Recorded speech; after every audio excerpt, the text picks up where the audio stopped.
Rural Heritage on RFD TV is brought to you by Rural Heritage Magazine, a bi-monthly magazine featuring articles about farming and logging with draft animal power, small-scale diversified family farming and homesteading, and other aspects of our rich rural heritage.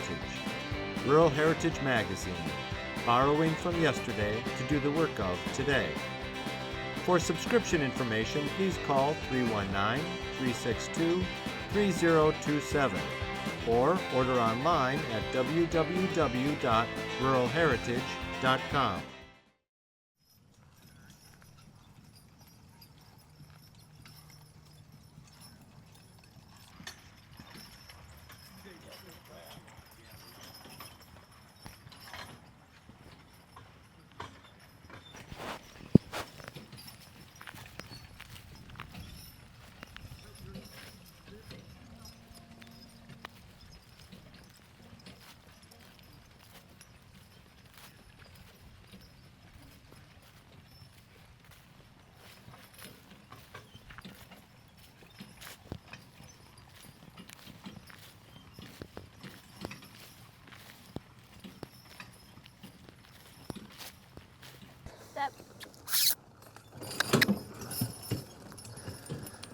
So the horse on the right is Nellie, and she's a 3-year-old.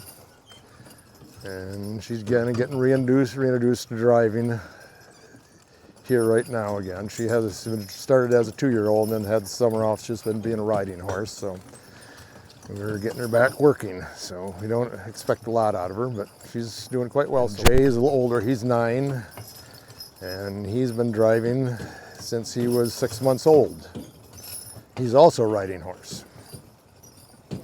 Sutton, this is her 3rd year here working with us at the clinics.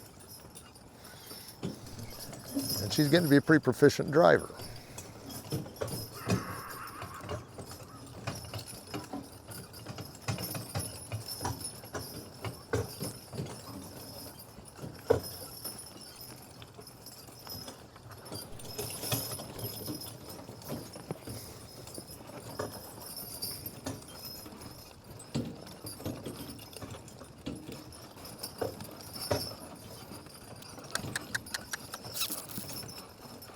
You can step them up a little bit.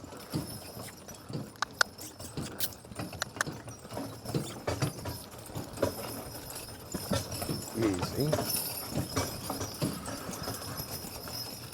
I started this school 25 to 30 years ago. I can't remember the exact date. I went to Mackinac Island with my wife for the Lilac Festival in Michigan, northern Michigan. And Dick Sparrow was going to be there with his work for the Coors Company at the time, brewery.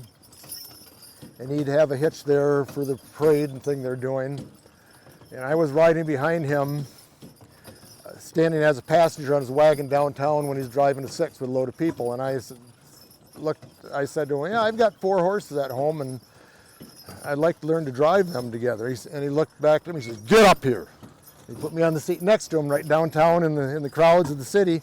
Hand me the lines to 6 horses. And at that time he was very kind. He handed them to me in the correct order. And he had me drive them downtown. And then I helped him that day. I'd walk on the street with keeping people back as he's driving, and they invited us to a steak fry, and I started riding with his grandson, Jamie Sparrow. And then Jamie gave me the lines on the back blocks where I had to drive them around the blocks, turn corners through the bicycles and all the crowds. And I did that. Well, that kind of gave me the bug. And then Dick was offering driving schools in Zering, Iowa at the time. And so my wife and I went to Zering and did his first driving school with him there. And from there, we were doing a fair in Big Rapids, and they needed some entertainment, so Dick did exhibitions. So he was going to come and bring his hitch and do an exhibition hitch for our fair. So I suggested to him that we do a short driving school while I was there, teach people how to drive hitches.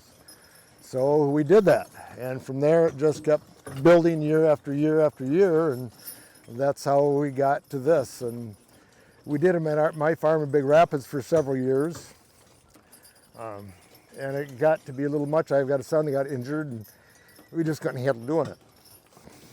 So the students from here, this club started developing, so we brought it up to Traverse City at Dan Hubble's place first for the first couple of years, and then Bob Meppy invited us to do it at his farm here at that point, and so we've been doing it here now since about 2003. We've been here at this farm doing it each year. So it's just kind of gone from there. The Suffolk Punch draft horse originated in eastern England, where it was developed to work the region's heavy clay soil. While other draft horse breeds found employment carrying knights into battle or parading before cheering crowds, the Suffolk breed quietly went about its business of getting the work done in the field and forest. The breed has changed little over the years. They are powerful, intelligent, loyal, and tireless, making them the perfect partner for today's draft horse farmer. Over the years, they were carefully protected from crossbreeding to ensure their desirable qualities would not be diluted. A side effect of that defense against genetic adulteration was a smaller population of horses representing the breed. There have never been a lot of Suffolk Punch horses in the world. In the mid-20th century, the breed approached extinction. Today, while the numbers have begun to rebound, particularly in the United States, they remain an endangered species of horse. The nonprofit Saving Suffolk's North Coast chapter was formed to educate the public about this important horse breed and promote its preservation. You can join this mission by making a tax-deductible donation. Visit the website on your screen to find out how. Yep, my family has we milk about 1,700 head in Shepherd, Michigan, and then we have about 1,000 head steer operation as well. No kidding. Okay. Yeah. All right. And so you grew up on a farm? Yeah, I grew up. Big farm. Yeah. Yep. I was there. We started, small and just naturally grew over the last 50 some years. Okay. Yeah. And so do you guys use saddle horses at all on your farm? No, we don't. Growing up, my grandma had saddle horses and my grandpa had draft horses, and they were both loved horses, even being dairy farmers. So, yeah, most dairy farmers don't. Right, Yeah. right, exactly. There's enough to do without having anything else to do. Exactly, yeah. My grandma had the riding horses, grandpa had draft horses, and when I was younger, before the draft horses were gone, I wasn't old enough to help hitch them and learn anything, and then a couple years ago on RFD TV I saw Gentle Giants and developed a newfound love for them again, and then when I decided to move up to Traverse City, I heard of this club and saw that they had this driving school, so I signed up. Yeah, I've been having a great time. A lot of safety learning through it. So, do you plan on getting horses? Someday. Okay. Yeah, not in the immediate future, but they are a large expense. So. Right, right. Yeah. So this kind of takes care of a little bit of the bug. You get to Yes. try it out here. Yes. It's like driving somebody else's car. Yes. Yeah. Like I can drive a Tesla, but I don't have to own a Tesla. Right, right. I can drive somebody's Percherons today, and I didn't have to. I spent a little money, but not as much as they did. Right, exactly. I didn't have to pay for the gas to go in the tank, Yeah, I would say anybody interested, if you're interested in riding or just being around horses, or if you are interested in driving one day, I would definitely sign up for it. It is a great learning experience. Every teamster is very different. They hold the lines different, they hook up different. It's a great experience to learn. Yes, everybody's very welcoming. I've made my fair share of mistakes. I haven't been around horses and almost, handling them in about 20 years probably. So I'm a little more timid with the horses than the people. And they've been very understanding with me with that. Always check. Make sure everything's hooked. Crossed up. Yep. Okay. You're off like a herd of turtles. All right. Okay. Step up. Okay. Oh. See how your lines are slack? Yeah. Pick up on them, pick the slack out of them. All right. Now, see how their ears come to you? Yep. Now, they're ready. They're waiting for your command. Step up.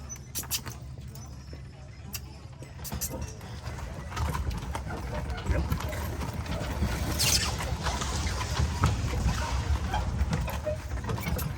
They want to go to that trailer. Ah. That's why And they keep know this leading way that is way. not. There's more work this way. They know.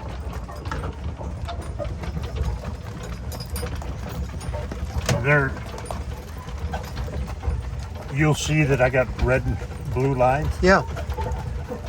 I have found that that's a lot easier to teach because if you say left, Yeah. people got to think about what they're doing. Definitely thought Okay. a lot more than this. All I got to do is say blue, and he automatically. Don't ask me why, because I'm not a. But it's really worked for me.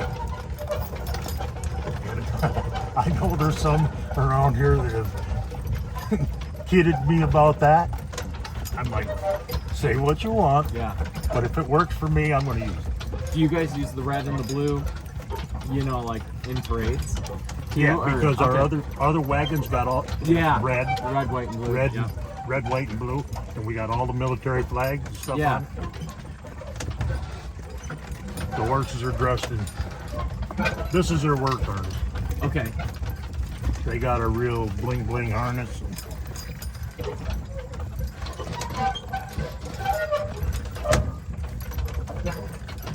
And this is how I go with them all the time. I don't let them, I'll let them trot a little bit. But Yeah. most of the time, if I'm trying to teach somebody to drive them, or if you got a family out, Yeah. I just take and walk easy. Yeah. They tell me it's harder to drive these when they're walking. would think I don't it'd know. be Because I do that 99% of the time. I don't want them to do that. easy. Yeah. Because I have too many people on the wagon most of the time. And I don't want them to be stupid. Yeah. Is it when they trot they get a little more momentum with the load in the back, or Oh yeah. yeah, and so that makes it a little easier for them? Normally, if they ain't tired, Yeah. you slack up on them lines, they'll pick it right up to the trot. Yeah. But they worked all day yesterday. They're getting tired. These two girls, they do a lot of work. They felt like I did last night. Yeah. Like I said, next week they'll be in a parade and they'll be all decked out. So now, you want them horses to walk down, okay? So you gotta be ready to get up on your line. Be out so you're ready to pull them back in. Yep. Like I said, they will hold back this load. Yeah. They can do it. I can do it with this brake over here. But that don't teach them. But look over the top of your horses. Look where you're going next. What have I got to do? Okay, right here. Tell me what you got to do when you go up through that valley. Well, when I get to about the end of here, when Yeah. my body gets there, I'm gonna turn into the left a little bit, and then try and follow the line. You haven't given me the answer yet. Oh, what's that? I'm not giving you the answer. Oh. You're supposed to give it to me. Well, I need to let them up a little too, right? That's right. Okay. See how you let them up too much? They start trotting. Yeah. Back down. They can walk up that hill. You got to. just That's part Pull of. them back. Yeah. That's part of driving. Learn to let it out. Yeah. Learn when to take it up. That's why I say look over top of your horses, over their ears, where you're going to go. Because uphill they want to trot. You got to anticipate Yeah. what them radar on top of their head. Yeah. They're always looking for you to give them some kind of a signal. Okay? Yep. They're looking for you to say, step up, slow down. And I try never to stop my horses on an incline. Yep. If I do, then you would have to lock the brake down and kind of hold it, or the wagon will pull it. Yeah. we built this barn in 2003, and we started this clinic in 2004. Okay, all right. Were you involved with the school before that, with the club? I'd only been to one other clinic at Dan Hubble's place, and I told him, I said, and I met Wendell, and I said, well, you know, I just got this brand new barn I built. I said, if you'd like to, you come out here and try it out. And so it's been here ever since. I became an honorary member of the Northwest Michigan Draft Horse and Mule Association.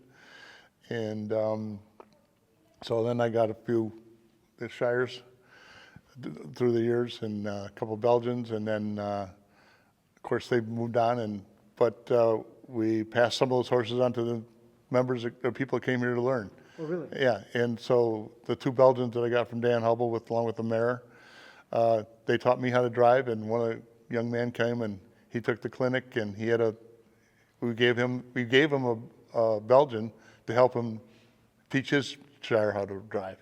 And so it's kind of legacy is continuing on for a long time. Well, it's important because you know, there's so many things that are passing by us without the rest of it, it'll be lost. You know, driving horses is going to be lost. I think it's important for getting younger people involved. We've done that with advertising down at the clinic, or the show in Lansing, and we got a lot of, we even sponsored kids that were in the veterinary deal down there, and they've come along, and there's a lot of folks that you've seen already here. Unfortunately, not a lot of them are here at the moment because they're at school and whatever, but you saw the one gal, Dominic, she came here when she was 12, and she's now married and 21, and she's had several horses and so on, and Wendell's daughter, and but we're trying to pass on somewhat of a legacy, or at least the ability for people to learn how to do this, and stay out in a rural part of America and keep it going. And as a matter of fact, you probably talked to quite a few of them already that were here, that couldn't even spell horse, okay, and they went home and they decided, this is what I really want to do. And they bought a horse, and they come back 2 or 3 times. I mean, there's been people, and then finally became club members. We started this, I think, we only had about 10 or 12 club members. I think we had about 150 club members throughout the state of Michigan. And so they're kind of, it's doing what it's supposed to do. But the best thing about this particular clinic, in my view, is that we have several different types of horses, several horses that have different, maybe, quirks or whatever. I mean, Shires are different than Brabants, and they're raised by different people. So when somebody comes here and they go from one thing to another, they get a real flavor, a little taste on how the things you might run into. And so we try to teach the proper way of putting things together, but they also see what they might run into. And I think that's one of the most important part of this particular clinic. As you started out this morning, I think you with Eva. Eva's our safety engineer, so to speak, and we talk about that all the time. And if you get into trouble, how do you get out of trouble, and things like that. And that's one of the major things we preach here. And horses are animals, and so you've got to understand them. And hopefully when they come back 2 or 3 years, then they come back with their experiences. What happened? How did this happen? And so on and so forth. And we try and give our experiences, and then they come back and say, this would happen, how'd that happen? I mean, I witnessed that myself when I first got a couple of these things. We've always been very respectful of each other, and we make jokes about brown horses versus black horses and things like that, Belgians versus Percherons or so on. But it's always been because of, I think, the folks that started this whole deal, the Tom Sears and the Wendells and Dan Hubbles and the Barkos. Barkos were in the Belgians forever, and all those folks have continually been around, and they're very respectful of each other. Hi, I'm Joe Mishka of Rural Heritage Magazine. I'm on location of one of the many events we cover that celebrates our rural heritage. If you enjoy our show, check out our magazine, where you'll learn more about the people that blend the past with what works today. You can save almost 20% off the newsstand price by subscribing at ruralheritage.com or chat with us at 877-647-2452. That's toll-free, 877-647-2452. Hey, my name's Eva Schlegel. I'm the safety queen out here, riding and driving, mostly driving. I specialize in teams and singles. That's my level out here. I work with novices. And if you're driving a carriage, you want to take a crash kit with you, which you can have a toolbox or just any type of package. And in mine, in case your harness breaks, zip ties are very simple, very versatile, come in lots of colors to match your harness. I had a Colt with an old harness. The back pad broke on it, and I zip tied it, duct taped it, limped back home because the whole harness came off of the Colt, and he's standing there going, I don't know what to do. Pliers for wires. If your horse gets into wires, if you're crossing a field and there's a bob wire, smooth wire, cut your horse off the wires. A lot of times you can't see the wire. So I carry that. That on your belt is wonderful. Yes. You got a lot of things on the way. A knife in your pocket. I had a knife yesterday, but I may have loaned it out. Duct tape is my best friend. Whatever you can do with duct tape, 103 ways to use duct tape. They come in multiple colors, and even little electrical tape around if you have snapples on your bits and bridles, the horse is rubbing, comes down, hooks on the cart or the harness, you lose all control. Tape a little bit around there. Electrical tape's easy to work with, just one ring. They can't open that snap to get it caught, or they hook over into the other horse. Then you got two horses locked up. Gloves are always handy. I got wimpy hands.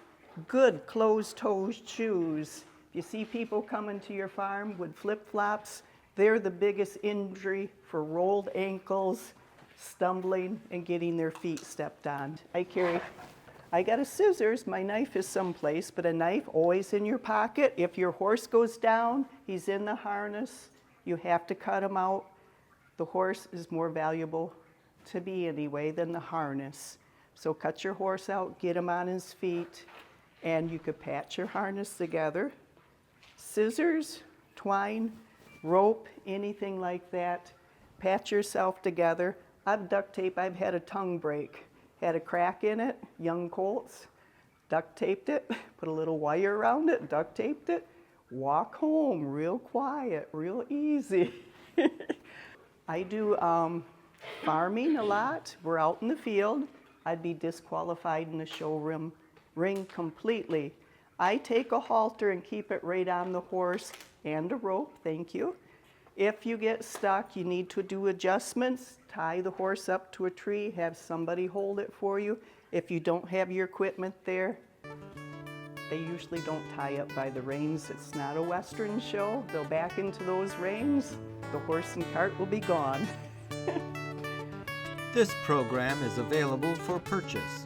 To order your copy, please call 319-362-3027 or visit www.ruralheritage.com. Rural Heritage is a bi-monthly magazine dedicated to draft animal farming and logging, as well as other aspects of our rich rural heritage. It is published by Mishka Press, which also offers a complete line of back-to-the-land books, DVDs, and calendars. Call or write for a catalog or subscription information, or visit our website at www.ruralheritage.com.